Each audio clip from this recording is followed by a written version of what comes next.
Mathematics की magical दुनिया में एक बार फिर से आपका स्वागत है। मैं हूं आपका mentor and faculty Ram Prajapati. मैं आपको पढ़ाऊंगा मैथमेटिक्स। तो चलिए मेरे साथ शुरू करते हैं मैथमेटिक्स का मैजिक। स्टूडेंट्स, आइए देखते हैं कि आज का हमारा न्यू चैप्टर क्या है जो मैं आपके साथ डिस्कस करने वाला हूं। तो उसके लिए आपको मैं ले चलूँगा अपने टीवी स्क्रीन पे। अब हमें आगे बढ़ना है। देखो क्या लिखा है। Let us learn in this book mathematics part 2 for standard 9th we have learned union and intersection sets in the topic set theory. Now let us describe a segment a ray and line as set of points. Okay, देखो अभी आपने उसमें क्या बोलते हैं, जो mathematics 1 था that is algebra, उसमें आपने फर्स्ट चैप्टर क्या वहाँ पे सेट थ्योरी। तो सेट थ्योरी में आपने यूनियन इंटरसेक्शन और सबसेट वगैरह वगैरह एट्सेट्रा आपने सीखा है। तो और मैं डिस्कस भी किया हूँ, ज़रा उस वीडियो को ज़रूर आप देखिए वहाँ पे आपको, और यहाँ भी थोड़ा डिस्कस कर दूँगा। ऐसा कुछ तो ज़्यादा टिपिकल पॉइंट है ही नहीं। देखिए लाइन सेगमेंट क्या होता है। Okay, the union set of point A, point B and point C. The union set of point A and B and points between them. इसमें बहुत सारे पॉइंट्स ऐसे हैं। द यूनियन सेट, आपको अब थोड़ा बताता हूँ व्हाट इज यूनियन। जैसे आपको सेट ए दे दिया गया, समझो 1 2 3। B is the another set 4 5 6 and 7. You have to find A union B. मतलब क्या करना है, सबको कंबाइन कर दीजिए। और जो रिपीटेड है, the elements which are repeated between sets A and B, you have to write single. उसको आपको वन टाइम आपको लिखना होता है, तो वही आपका सेट हो जाता है। ठीक है, जैसे 1 2 3 4 5 6 7, this one is our A union B। लेकिन समझो अगर हमको ऐसा दिया हुआ है, set A is equal to 1 2 3 4, B is 3 4 5, then A union B, जो मैंने आपको बताया अभी। अगर रिपीटेड नहीं, इसमें कुछ रिपीटेड नहीं था तो आपने सीधा कॉपी पेस्ट कर दिया, सबको यूनियन बना दिया। लेकिन जब रिपीटेड रहेगा तब आपको क्या करना है, तो जब आप रिपीट रहेगा तब देखो क्या करना है, तो उनको आपको एक ही बार लिखना होगा। जो रिपीट, जैसे अभी 3 देखो, यहाँ भी 3 यहाँ भी है, आपको 2 बार नहीं लिखना है। You have to write single time, that is 1 2 3 4 and 5। Okay, यह रहा हमारा यूनियन। तो मैंने क्यों रिपीट किया, क्योंकि यहाँ पर लिखा हुआ द यूनियन सेट। ओके, तो ये आप थोड़ा सा आपको रिवीजन करवा दिया मैंने, कैसे व्हाट इज़ द यूनियन। ठीक है, थोड़ा सा एग्जाम्पल लेके बता, ज़्यादा मैं डीपली नहीं बताया। देखिए लाइन सेगमेंट क्या होता है। The union set of point A, point B and points between them. इसमें बहुत सारे पॉइंट्स का collection, set A and B is called segment A B. इसको क्या बोलते हैं, सेगमेंट ए बी बोलते हैं। Segment A B is written as segment A B in brief. Segment A B means segment B. आप A B को B ए भी लिख सकते हो, नो प्रॉब्लम।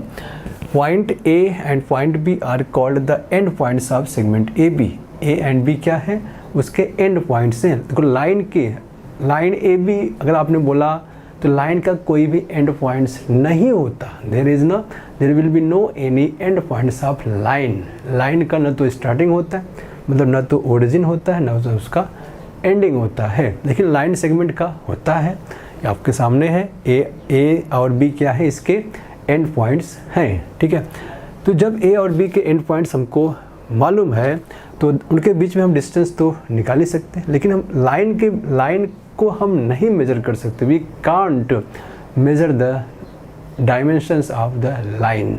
क्यों, क्योंकि ना तो उसका स्टार्टिंग पता है ना तो एंडिंग पता है। लेकिन लाइन सेगमेंट का स्टार्टिंग और एंडिंग पॉइंट्स हमको मालूम है, so we can measure the distance between points A and B.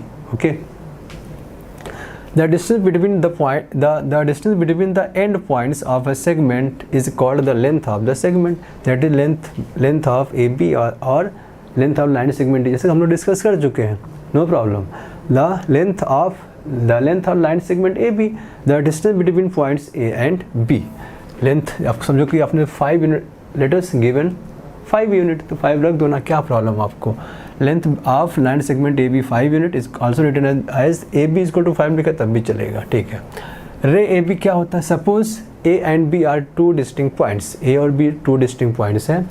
The union set of all points on segment A B and the points P such that A B P collinear है, इससे that ray A B, मतलब यहाँ से A B P अगर collinear हो गया, इसके पूरा सेट लाइन सेगमेंट, उसके बाद एक पॉइंट और ले लिया, उसके बाद बहुत सारे पॉइंट्स और लेते गए आप, यहाँ अनलिमिटेड है, रखते जाओ। रे मतलब इसका स्टार्टिंग पता है, एंड नहीं पता है। रे का हमें ओरिजिन मालूम है, लेकिन कहाँ पे जाके ख़त्म हो रहा है हमको नहीं पता है। जैसे लाइन का दोनों साइड हमको नहीं पता है, कहाँ से आया कहाँ गया, नो प्रॉब्लम, नहीं पता हमको। लेकिन रे का कहाँ से आया पता है, कहाँ से निकल रहा है पता है, वी नो, बट कहाँ पर जाके ख़त्म होगा we can't decide, we can't explain. तो ए और बी लाइन सेगमेंट था, ओके। बी पी के और कुछ सारे पॉइंट्स आप रखते गए, पी आपने रखा such that A B P collinear है, ऐसा आप बहुत सारे पॉइंट्स रखते चले जाओ बहुत दूर तक, तो क्या बन जाएगा, रे बन जाएगा। Here point A is called the starting point of, देखो मैंने बताया उसका स्टार्टिंग पॉइंट पता है लेकिन एंड पॉइंट नहीं पता है, तो point such that A B P is called ray A B. Here point A is called the starting point of ray A B. Line A B, the union set of points on ray A B and opposite ray of ray A B is called line. अभी मतलब इधर भी चले गए आप इधर भी चले गए, मैंने बताया लाइन का ना तो स्टार्टिंग पता ना तो एंड पता है लाइन का, लेकिन रे का पता है, रे का हमें ओरिजिन पता होता है, मतलब ओरिजिन पता है। आप इसका उल्टा चले गए, ए से ए बी गए, ए से पी चले गए, पी से ए की तरफ अगर आप आ रहे हो तो ख़त्म, फिर से वही बात आ गई। पहले यहाँ तो स्टार्टिंग था एंड नहीं था, अब आप उल्टा घूम गए इसका अपोजिट, तो फिर से उसका एंड उसका स्टार्टिंग भी लापता हो गया, ओके। तो the union set of points on ray A B and the opposite ray of ray A B is called line A B. The set of points of segment A B is a subset of points of line A B. मतलब A B क्या है, उसका बच्चा है। Line segment A B क्या, line का टुकड़ा होता है। लाइन सेगमेंट क्या होता है, लाइन का टुकड़ा होता है, ओके। तो जो टुकड़ा है वो सबसेट हो गया। हाँ, what do you mean by subset. देखिए जैसे कोई सेट है 1 2 3, एक दूसरा बी है 3 है, तो आपने क्या देखा, बी का जो एलिमेंट 3 है वह ए में बिलोंग करता है, मतलब बी का सारा एलिमेंट ए में है।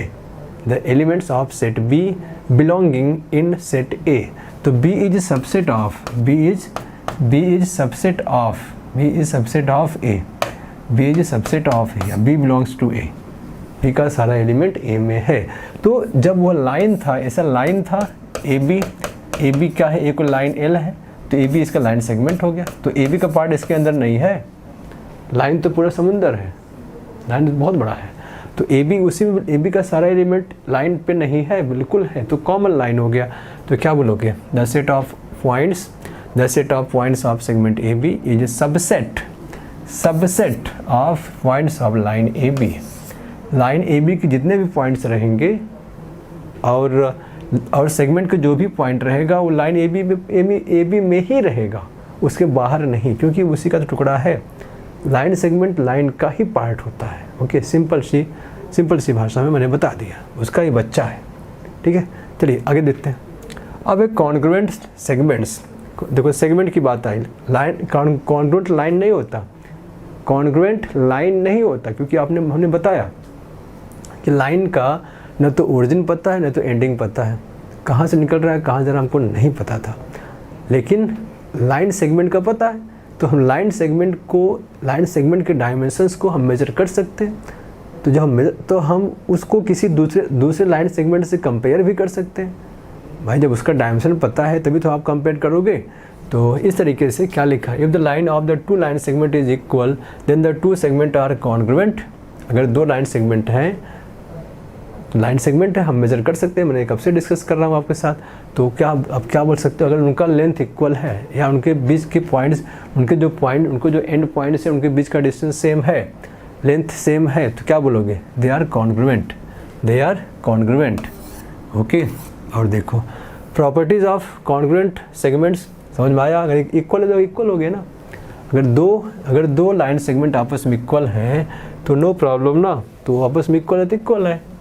कैसे दिखाओगे? ऐसे दिखा दोगे कि distance between A B is equal to distance between C D, या length of line segment A B is equal to length of line segment D C D, या A B is equal to C D. कैसे भी दिखाओ ना, वही तो आपको छूट मिल चुका है, आप कैसे भी दिखा सकते हो। ठीक है, अब देखो properties of congruent segments. First है रिफ्लेक्सिविटी। अगर अगर इक्वल ए बी को आप ए बी लिख सकते हो, A B segment A B congruent with segment B A B, हाँ A B is equal to A B is equal to B A. Symmetry मतलब क्या? अगर ए बी सी डी की इक्वल है then C D A B की equal होगा, आगे पीछे कर सकते हो। ट्रांजिटिविटी में क्या है? अगर ए बी सी डी की इक्वल है, सी डी ई एफ की इक्वल है, तो ए बी ई एफ के इक्वल होगा। ये देखो ए बी ई एफ के इक्विवेलेंट होगा। A B then segment A B should be equal to E F. ये क्या है? ट्रांजिटिविटी है। हाँ, reflexivity, symmetry, transitivity.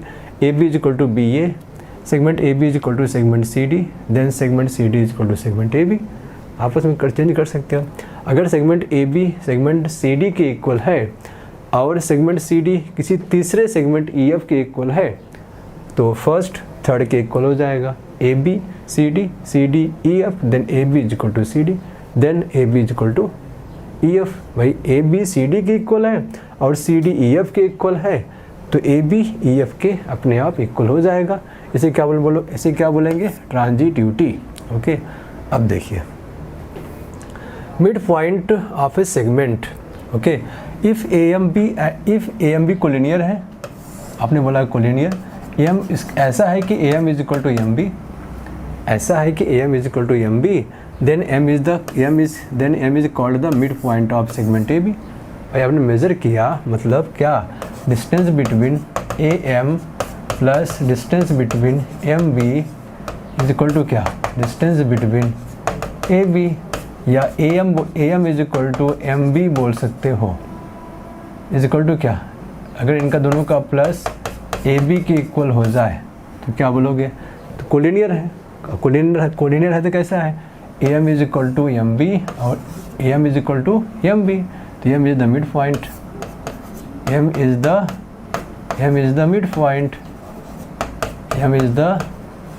Mid point of segment AB. Okay. Every segment has one and only one midpoint. ये आपका एक निष्कर्ष, एक कंक्लूजन निकला कि एक लाइन सेगमेंट के पास केवल एक ही मिड पॉइंट होता है, दो मिड पॉइंट नहीं होता। every line segment has one and only one midpoint. Every line segment has one and only one midpoint. एक लाइन सेगमेंट है तो उसका एक ही मिड पॉइंट होगा, यह बताया जा रहा है। ठीक है, चलिए आगे बढ़ते हैं।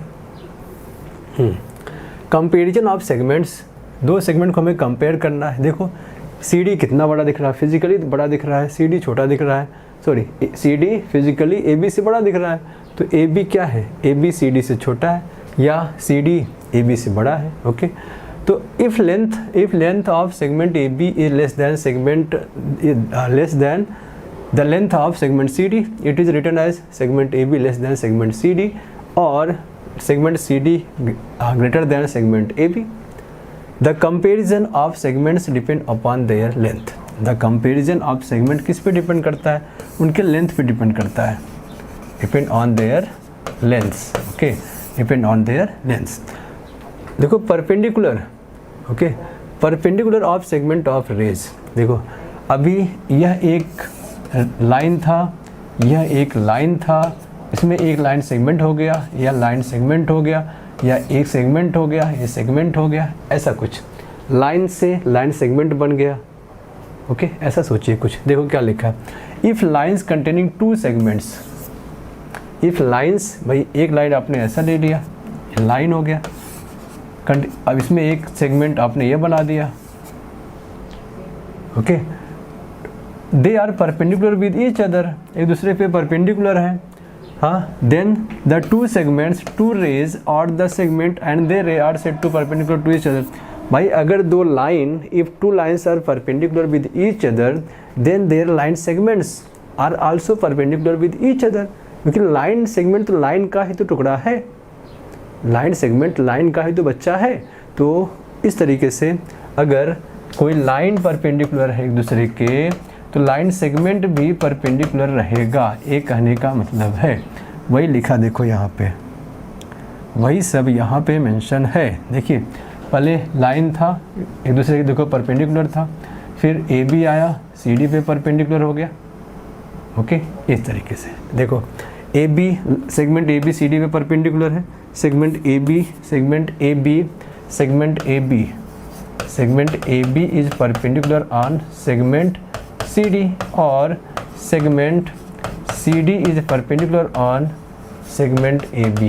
ये देखो पहला दूसरा कुछ भी आप लिख सकते हो, नो प्रॉब्लम। ओके, क्या लिखा, perpendicular to each other, perpendicular to each other, perpendicular to each other.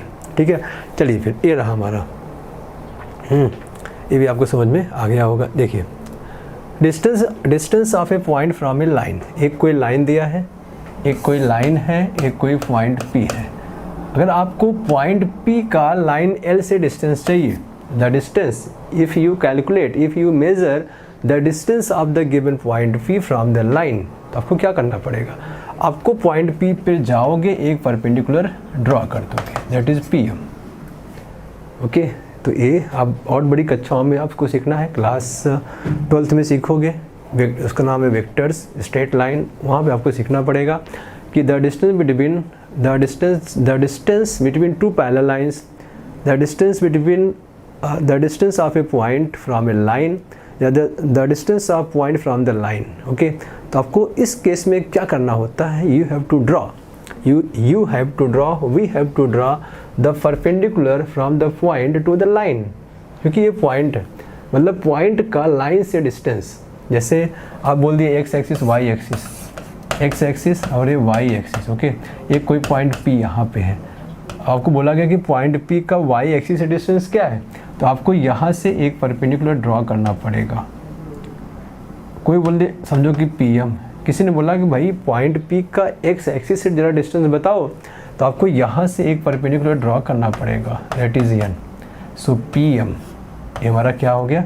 अब इसी को बोलते हैं कोऑर्डिनेट, इसी को बोलते हैं कोऑर्डिनेट इन टू डायमेंशनल, जो कि आप अभी सीखो, आपने क्या सीखा, नंबर लाइन पे आपने सीखा कोऑर्डिनेट, आपने नंबर लाइन पे सीखा है। अब आपको 2D XY प्लेन पे आपको कोऑर्डिनेट सीखना पड़ेगा क्लास 10th में। ओके, शायद 9th में हो सकता है, दूसरे CBSE बोर्ड वगैरह में, तो ज़रा ध्यान दीजिए, ये हमारा ओरिजिन है। ओके, तो पॉइंट P का नहीं 9th में तो है कोऑर्डिनेट ज्योमेट्री में है, योर 6th चैप्टर, ठीक है, ज्योमेट्री में your 6th chapter coordinate geometry है, वहाँ आपको ये सीखना पड़ेगा। तो P का हमें y एक्सिस डिस्टेंस चाहिए था, P का y एक्सिस से डिस्टेंस चाहिए था, तो आपने क्या किया, तुरंत पॉइंट P पे गए, वहाँ से परपेंडिकुलर ड्रॉ कर दिए y एक्सिस पे। ओके, और P का x एक्सिस से हमें P का x एक्सिस जो कि एक लाइन होता है, यह एक लाइन है, y एक्सिस एक लाइन है, तो पॉइंट P का y एक्सिस जो कि एक लाइन है, देखो ये लाइन है। ओके, उस पर हमें उसका पॉइंट P का हमें y एक्सिस से डिस्टेंस चाहिए था, वहाँ से हमने ड्रॉ कर दिया एक परपेंडिकुलर। पॉइंट P का x एक्सिस से हमें डिस्टेंस चाहिए था, वहाँ से ड्रॉ कर दिया परपेंडिकुलर। तो आपको पता है ये दोनों आपस में इक्वल होंगे, ये भी आपस में इक्वल होंगे, तो ये जो डिस्टेंस हो गया इसे आप बोलोगे क्या, इसको बोलेंगे आप x कोऑर्डिनेट बोलोगे, x कोऑर्डिनेट क्या बोलोगे, x कोऑर्डिनेट बोलोगे। और इसे क्या बोलोगे, इसे बोलोगे y coordinate, y coordinate. Okay, अब ये जो डिस्टेंस क्या बोलोगे PM, इसे क्या बोलोगे PN। ओके, सो PM मतलब क्या हो गया, PM इज़ द लेंथ या PM is the distance of point P from the y axis, that is known as the x coordinate. तो मैं आपको पहले बता देता हूँ, what is x coordinate, that is the distance of point P from the y axis. What is x coordinate, the distance of point P from the y axis. Okay, अब रही बात what is Y coordinate. Y coordinate is the distance of point P from the x axis. उल्टा का उल्टा है, उल्टा का उल्टा, उल्टा का उल्टा, उल्टा का उल्टा है। What is X coordinate, the distance of point P from Y axis. जब x की बात कर रहे हो तो y एक्सिस की बात होगी, जब y कोऑर्डिनेट की बात करोगे तो x एक्सिस की बात होगी। Okay, what is the x coordinate, it is the distance. What is the x coordinate, what is the x coordinate of any point, what is the x coordinate of a point, तो उस point का distance from the y axis, the distance of that point from the y axis is known as the x coordinate. What is the y coordinate of a point, the distance of that point from the x axis. Okay, what is x coordinate, the distance of point A from y axis. What is the y coordinate, the distance of the point from the x axis, y axis, x axis, y axis से distance x coordinate बनता है, x axis से distance y coordinate बनता है। ठीक है, चलिए ये रहा, आपको मैंने आपको बता दिया। इस तरीके से आप वहाँ पर देखोगे क्या लिखा मैंने, हाँ, the distance of a point from a line के बारे में मैंने इतना कुछ चर्चा कर दिया। आई होप आपको पूरा समझ में आया होगा। ये आपको पढ़ना पड़ेगा, ये और 6 चैप्टर है। ठीक है, तो कुछ भी छूटने नहीं वाला है। आज नहीं तो कल आपको मुलाकात इन सब सारी चीज़ों से होगी। ओके, चलिए देखते हैं। If C D is perpendicular on line A B and the point D lies on the line A B, D इसके सी डी इस पर परपेंडिकुलर है, डी पॉइंट ए बी पर है, तो डी को बोलते हैं foot of perpendicular, foot of perpendicular, foot of perpendicular, उसका पैर जो परपेंडिकुलर है उसका लास्ट एंड पॉइंट, पैर क्या होता है, एंड पॉइंट होता है बॉडी का, तो foot of the perpendicular. Okay, D is called the, कहीं लिखा होगा। ठीक है, ये देखो, D is the point, D is the foot of perpendicular, is the foot of perpendicular, what is the foot of perpendicular. Okay, length of length of CD अपने यहाँ क्या दिया गया, a यूनिट, इसको क्या मान लिया गया है, a unit. Okay, so a from the line A, so a is the distance of point C from the line AB. Okay, ये रहा है आपका थोड़ा सा डिस्कशन। अब उसके बाद हमारा आ जाता है प्रैक्टिस सेट नंबर 1.2। ठीक है, इसमें इतने क्वेश्चंस हैं, हम लोग इसको नेक्स्ट टाइम पे सीखेंगे। ओके, तो आज के इस इम्पॉर्टेंट सेशन में, जो कि पहला सेशन चल रहा है, फर्स्ट लेक्चर चल रहा है ज्योमेट्री का। ओके, आपको पूरा का पूरा समझने में मज़ा आया होगा। पूरा का पूरा टॉपिक, पूरा का पूरा A to Z सारे पॉइंट्स आपके साथ हम लोगों ने डिस्कस किया, मैं आपके साथ डिस्कस किया। आप भी अपना सुझाव कमेंट कर सकते हैं, और कुछ भी अगर डाउट्स आते हैं तो आप अपने एप्लीकेशन के डाउट्स हब में जाके डाउट्स को वहाँ मेंशन कीजिए, डाउट्स को लिखिए, हम लोग उस पर डिस्कशन करेंगे। आई होप आज के सेशन में आपको ज़रूर मज़ा आया होगा, पूरे पॉइंट्स आपको समझ में आए होंगे। तो हम लोग फिर मिलेंगे अपने next point, that is practice set number 1.2, क्योंकि हम लोगों ने प्रैक्टिस सेट 1.2 पे जितने भी क्वेश्चंस आने वाले हैं उनके बारे में हम लोगों ने जो हमें पॉइंट्स, जो हमें फार्मूला, जो हमें कॉन्सेप्ट, जो हमें थ्योरेटिकल टॉपिक्स पॉइंट्स चाहिए, हम लोगों ने अभी डिस्कस कर लिया है। तो अगली क्लास में हम लोग 1 by 1 करके exercise that is practice set number 1.2 के सारे क्वेश्चन डिस्कस करेंगे और आगे बढ़ेंगे। तब तक के लिए आप प्रैक्टिस करते रहिए, ज़रूर प्रैक्टिस करते रहिए, और फिर से हम लोग मिलेंगे। तब तक के लिए थैंक्स एंड बाय बाय।